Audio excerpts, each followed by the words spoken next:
कि आप किस तरह का एक मैकेनिज्म लाइए जिससे कि कोई भी प्रश्न पत्र लीक नहीं हो सके। और नीतीश कुमार जी इतने लंबे समय से मुख्यमंत्री रहने के बाद भी यदि ये मैकेनिज्म नहीं बना सकते हैं तो हमको लगता है कि इस तरह के मैकेनिज्म को ठीक करने के लिए अब इनको ही बदलने की ज़रूरत है। स्वाभाविक है, लालू जी के राज में तो यही होता रहा ना। याद कीजिए, बीपीएससी के चेयरमैन जेल गए और आज भी मैं बीपीएससी में इसलिए कह रहा हूँ कि बीपीएससी में आज जो लूप फॉल्स है उसका कारण एक है कि वहाँ एक अमरिंदर कुमार हैं और वो पिछले 7 वर्षों से वहीं जमे हैं। तो इतने लंबे समय तक जो चेयरमैन से अधिक समय से रहेगा तो वो तो गलत करेगा ही। उसे कभी वो स्वीकार नहीं कर रही है। और यही हम लोग का है कि सरकार के नीतियों के कारण जितने भी हमारे मृतक परिवार थे जो मरे हैं उनको मुआवजा देने का बात आज भी हम कर रहे हैं और कल भी करेंगे। क्योंकि हम यहाँ कोई राजनीति नहीं कर रहे हैं, हम लोग को बस यही है कि जो मृतक परिवार हैं आज बेघर हुए हैं, जिनके घर में कोई व्यक्ति नहीं है, उसके जीने का सहारा माननीय मुख्यमंत्री जी अगर बिहार के मुख्यमंत्री हैं, सभी के मुख्यमंत्री हैं, तो उनको इस विषय की चिंता करते हुए उनका सहयोग नमस्कार, आप न्यूज़ फाउंडेशन देख रहे हैं। मैं हूं आपके साथ वंदना। बीपीएससी संयुक्त प्रतियोगिता परीक्षा में आए दिन पैटर्न में बदलाव किया जा रहा है। आयोग भले अपने तरफ से सफाई पेश कर रहा हो, लेकिन जो धांधली हो रही है, चाहे हम बात कर रहे हैं बीपीएससी की या फिर बीएसएससी की, तो तमाम पेपर जो है वो एग्जामिनेशन से पहले ही लीक हो जा रहा है। हमारे साथ बात करने के लिए हैं बिहार विधान परिषद के नेता प्रतिपक्ष सम्राट चौधरी जी। सर, आखिरकार ये क्या हो रहा है? युवाओं के भविष्य के साथ सरकार क्यों ऐसा खेला? नहीं, अत्यंत दुर्भाग्यपूर्ण है। बीपीएससी और बीएसएससी का जो प्रश्न पत्र लीक हो रहा है, इससे तो स्पष्ट ये पता चल रहा है कि इसमें भी कोई गोलमोल है।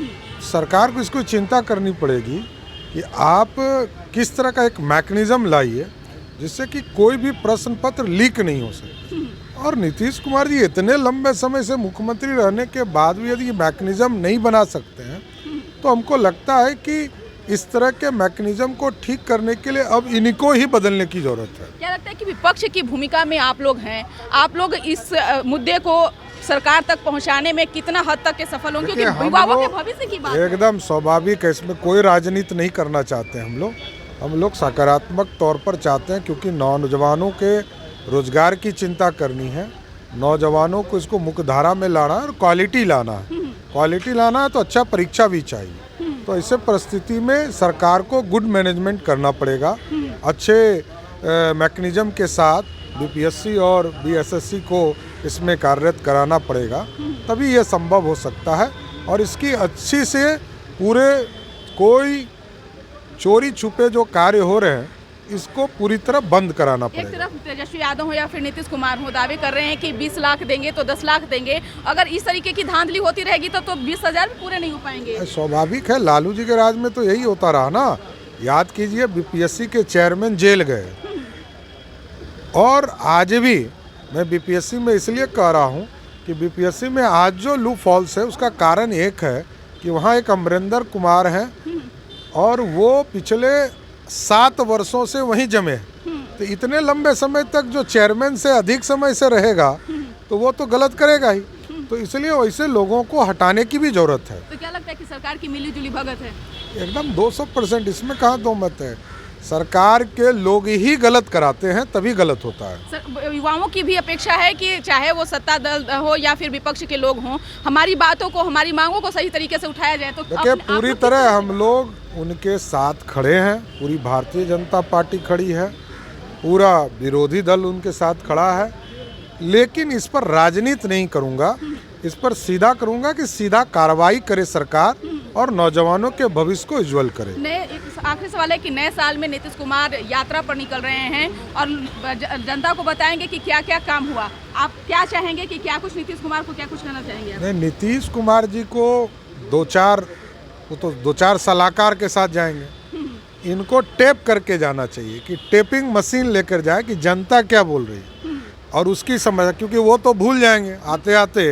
पटना आते आते नीतीश जी भूल भी जाएंगे, तो बुजुर्ग भी हैं, तो इनको अब वहाँ टेपिंग मशीन लेके जाना चाहिए कि जनता क्या चाहती है, उस टेप को लेके आए और सबको सुनाए कि जनता क्या कर रही है। निश्चित तौर पे बिहार विधान परिषद के सदस्य हैं निवेदिता जी।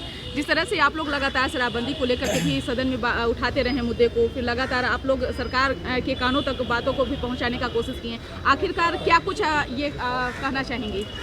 देखिए, विपक्ष की जो मुख्य भूमिका होती है, और अभी आपने माननीय सम्राट जी का भी लिया, जो हमारे नेता प्रतिपक्ष हैं, और उनके नेतृत्व में हम सभी ने बहुत ही मजबूती से विपक्ष की भूमिका सदन से लेकर सड़क तक हम लोगों ने निभाने की कोशिश की, और अपनी बातों को और जनता की बातों को सरकार के कानों तक पहुंचाने का हम लोगों ने कार्य किया।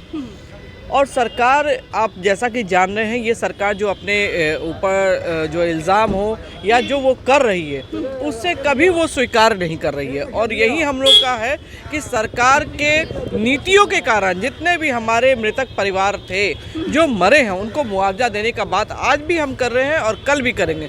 क्योंकि हम यहाँ कोई राजनीति नहीं कर रहे हैं, हम लोग को बस यही है कि जो मृतक परिवार हैं, आज बेघर हुए हैं, जिनके घर में कोई व्यक्ति नहीं है, उसके जीने का सहारा माननीय मुख्यमंत्री जी, अगर बिहार के मुख्यमंत्री और सभी के मुख्यमंत्री हैं, तो उनको इस विषय की चिंता करते हुए उनका सहयोग करना चाहिए। बहुत बहुत शुक्रिया। तो आप सुन रहे थे क्या कुछ कहना था बीजेपी के लीडरों को।